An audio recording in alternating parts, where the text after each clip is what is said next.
ಮಾಡುವ ಪಯಣದ ಗೋಷ್ಠಿ ನಿನಗೆ ಏತಕ್ಕೆ ಬೇಕು ಸುಂದರಿ? ಸತಿಯಾದ ಎನ್ನ ಮುಂದೆ ತಿಳಿಸಬೇಕು ರಮಣ. ಎಷ್ಟು ಮಾತ್ರಕ್ಕೂ ತಿಳಿಸುವುದಿಲ್ಲ ಸುಂದರಿ. ಏತಕ್ಕೆ ತಿಳಿಸುವುದಿಲ್ಲ ಪ್ರಿಯ? ಸತಿಯಲ ಮುಂದೆ ತಿಳಿಸಿದರೆ ಹೋದ ಕಾರ್ಯವು ಸರ್ವದಾ ಜಯವಾಗುವುದಿಲ್ಲ ಸುಂದರಿ. ತಿಳಿಸದೆ ಹೋದರೆ ಜಯವಾಗುವುದೇ?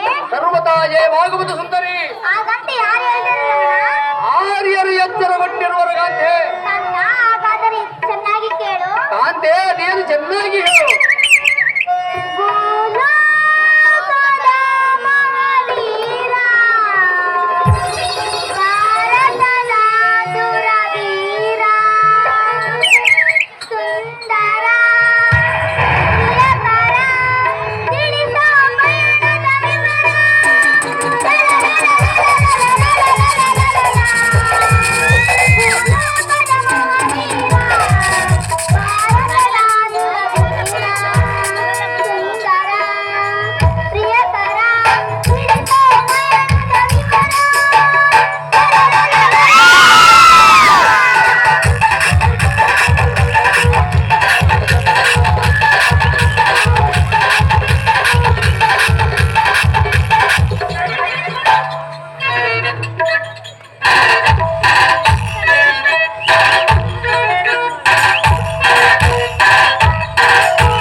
ಹೌದು ಕಾಂತೆ. ಉದ್ರೇಕದಿಂದ ಕರೆದು ಕಟ್ಟಂ ಹಿಡಿದು ಕೋಮಲಾಂಗಿಯರ ಮೇಲೆ ಮಮಕಾರವನ್ನು ತೊರೆದು ಸಮರಕ್ಕೆ ಹೋಗುವುದು ಸರಿಯೇ ವಲ್ಲಭ, ಇದೇನು ದುರ್ಲಭ. ಇದೇ ಬಯಲಾಟದಲ್ಲಿ ಕಥಾ ಸಂಚಾಲಕರಾಗಿರ್ತಕ್ಕಂಥ ಬಳ್ಳಾರಿ ನಾಗರಾಜ್ ಅವರು ಹಾರ್ಮೋನಿಯಂ ಮಾಸ್ಟರ್ ಆಗಿರ್ತಕ್ಕಂಥ ಶಿವರುದ್ರ ಪ್ರಸಾದ್ ಅವರಿಗೆ 500 ಪುರಾಣ ತಯಾರು ಮಾಡುತ್ತಾರೆ. ಅವರು ಬಂದು ತೆಗೆದುಕೊಳ್ಳಬೇಕಾಗಿರುತ್ತೆ.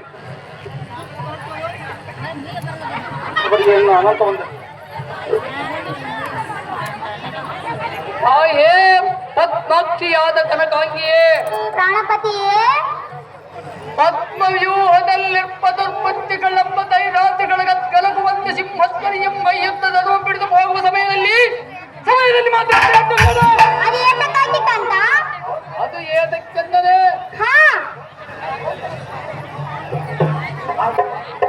ಬಾಪು ಬಾಪುರೇ ಭೂಮಂಡಲಾಧಿಪನಾದ ಗುರುಮಂಡಲೇಶನು ದಂಡಿಲಾಲ್ ಗಾಂಡೀವಿ ಸಂಭವಗೆ ಸಮದಂಡಿಯಾದ ಗಂಡುಗಳಿಲ್ಲವೆಂದ ದಿಗ್ಮಂಡಲವ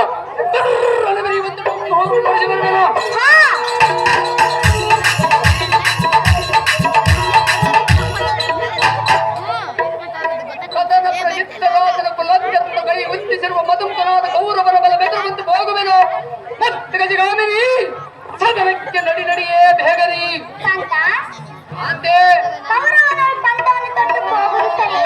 ಅದು ಏತಕ್ಕೆ ಸರಿಯಲ್ಲ ಸುಂದರಿ. ನಾನು ಕ್ಷತ್ರಿಯನಲ್ಲವೇ ಗಾಂಧೆ. ಅದು ಏತಕ್ಕೆ ಸರಿಯಲ್ಲ ಸುಂದರಿ. ಅದೇನು ಚೆನ್ನಾಗಿ ಹೇಳು ಗಾಂಧೆ.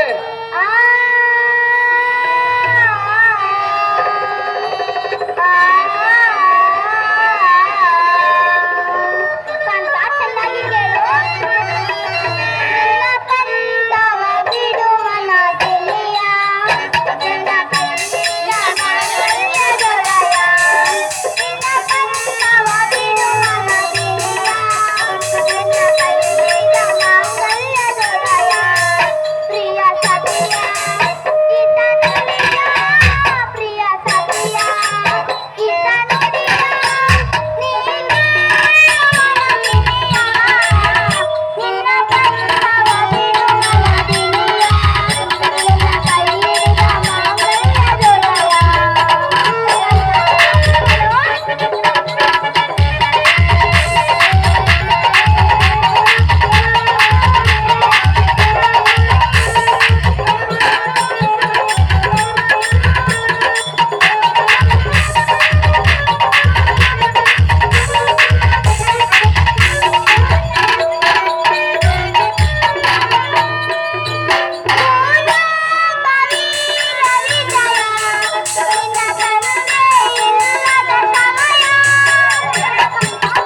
ಸ್ತಂಭಿತನಾಗಿ ವೀರ ಕಂಗಳ ಮುಂದರಿಸಿ ಭೂಕಂಪಾಯಮಾನವಾಗುವಂತೆ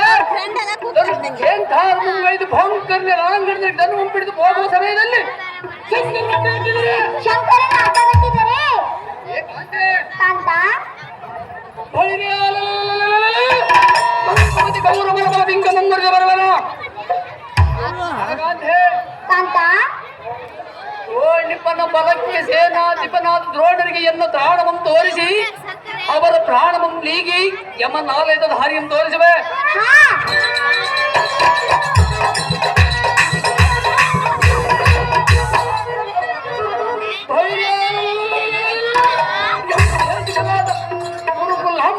ಮಹತ್ವವನೆಂದರೆ ಚಂಬಾರಿಯ ಪೌತ್ರನಿಂದ ಸಾತ್ವಿಕವೇದ ರಾಣಿ ಹರಿದೇಳಿ ಕಾಂತ ಎಷ್ಟು ಹೇಳಿದರೂ ನೀನು ಯುದ್ಧಕ್ಕೆ ಹೋಗುವನೆಂದು ಹೇಳವೇ ಅಲ್ಲ. ಸಹಜವಾಗಿ ಹೇಳುವೆನು ಕಾಂತೆ. ಇದರ ತರವೇ ಅದೇ ಅದಕ್ಕೆ ತರವಲ್ಲ ಕಾಂತೆ. ಕಾಂತ ಹಾಗಾದರೆ ಇದಲ್ಲದೆ ಮತ್ತೆ ಹೇಳುವನು ಕೇಳು. ಅದೇನು ಚೆನ್ನಾಗಿ ಹೇಳ ಕಾಂತೆ. ಪಾರ್ಥನ ಕುವರ ರಣಧೀರ ಅಂತ ಬಿಡುನಿ ಪ್ರಾಣೇಶ್ವರ ಸುಂದರನೇ ಪ್ರಿಯಕರನೇ ಸುಂದರನೇ ಪ್ರಿಯಕರನೇ ಚೆನ್ನಾಗಿ ಕೇಳು. ಕಾಂತೆ ಚೆನ್ನಾಗಿ ಹೇಳು. ಪಾರ್ಥನ ಕುವರ ರಣಧೀರ ಸಂತರ ಬಿಡುನಿ ಪ್ರಾಣೇಶ್ವರ ಸುಂದರನೇ ಪ್ರಿಯಕರನೇ ಸುಂದರನೇ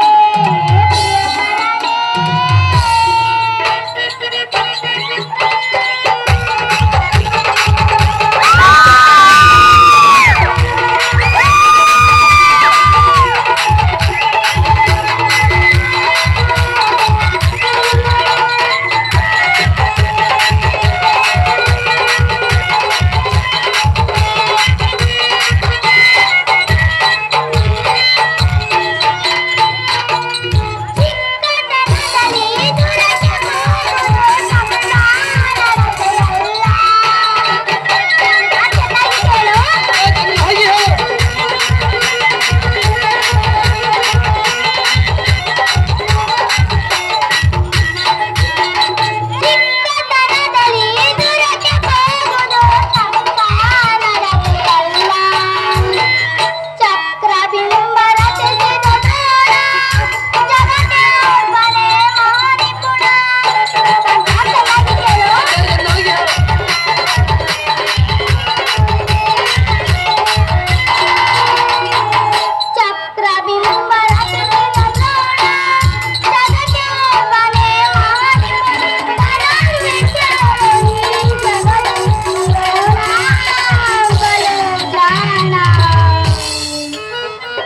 ಚೆನ್ನಾಗಿ ಕೇಳು. ಕಾಂತೆ ಚೆನ್ನಾಗಿ ಹೇಳು. ಪಾರ್ಥನ ಕುವರ ರಣಧೀರ ಪಂಚವ ಬಿಡುನಿ ಪ್ರಾಣೇಶ್ವರ ಸುಂದರನೇ ಪ್ರಿಯಕರನೇ ಸುಂದರನೇ ಪ್ರಿಯಕರನೇ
ಎಂಥ ಮಾತನ್ನು ನೋಡಿದಿ?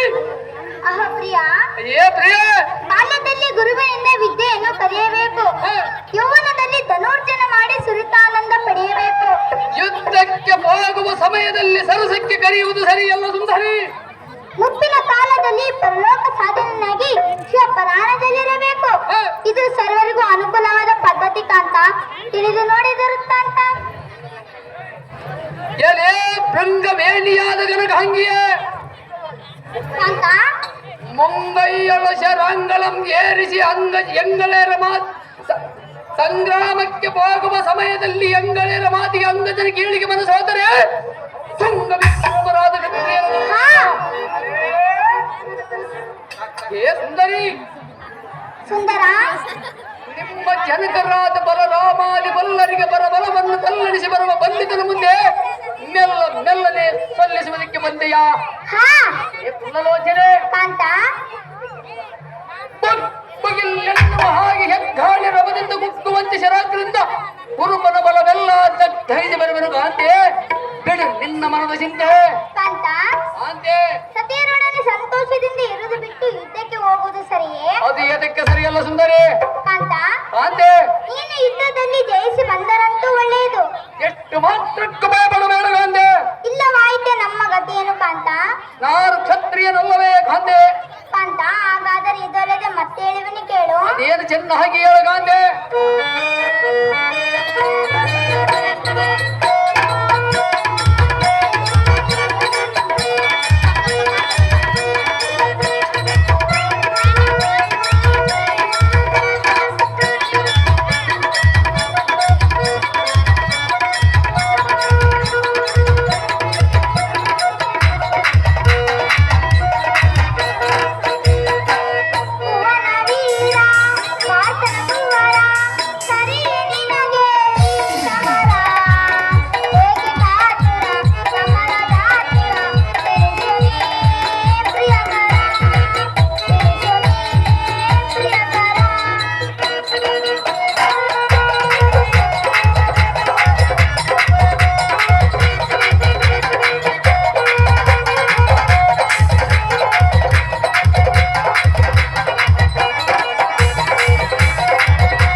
ಆತುರದಿಂದ ಕೌರವನೋಳು ಪಂಥವನ್ನು ತೊಟ್ಟು ಹೋಗುದು ಸರಿಯೇ? ಅದು ಏತಕ್ಕೆ ಸರಿಯಲ್ಲ ಸುಂದರಿ.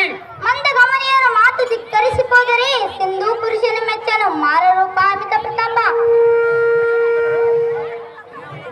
ಹೇ ಸುಂದರಿ, ಸುಂದರ, ಒಂದು ರಬಲ ಗಣ್ಣ ದ್ರೋಣ ಹಾದಿಗಳು ಒಂದುಗೂಡಿ ಬಂದರು ಎನ್ನ ಹೆಸರ ಸಂಧಾನದಿಂದ ಅವರ ಕಂದರಮಂ ಅರಿದು ಬಂದರೆ ನಿನಗೆ ಬಂದ ಕುಂದಾಗುವುದು. ಹಾ ಸುಂದರಿ, ಸುಂದರ, ಕಸರ ಭಯಕ್ಕೆ ನೆಲ್ಲೆಯರಾದ ಗೊಲ್ಲಗೀರಂ ಕಾಯ್ದುಕೊಂಡಿರುವುದಕ್ಕೆ ನಾನೇನು ಪುಲ್ಲಲು ಹೋದಿರನಲ್ಲ. ಹಾ ಹೇ ಸುಂದರಿ, ಸುಂದರ, ತಲ್ಲಣದಿ ಪರಬಲವನ್ನು ತಲ್ಲಣಿಸಿ ಬರುವ ಬಲ್ಲಿದ ಆರ್ತನಂದರು ಹೇಳಿದಂತೆ ಒಲ್ಲ ಬೇರೆ ನಿಲ್ಲುವುದುಂಟೆ.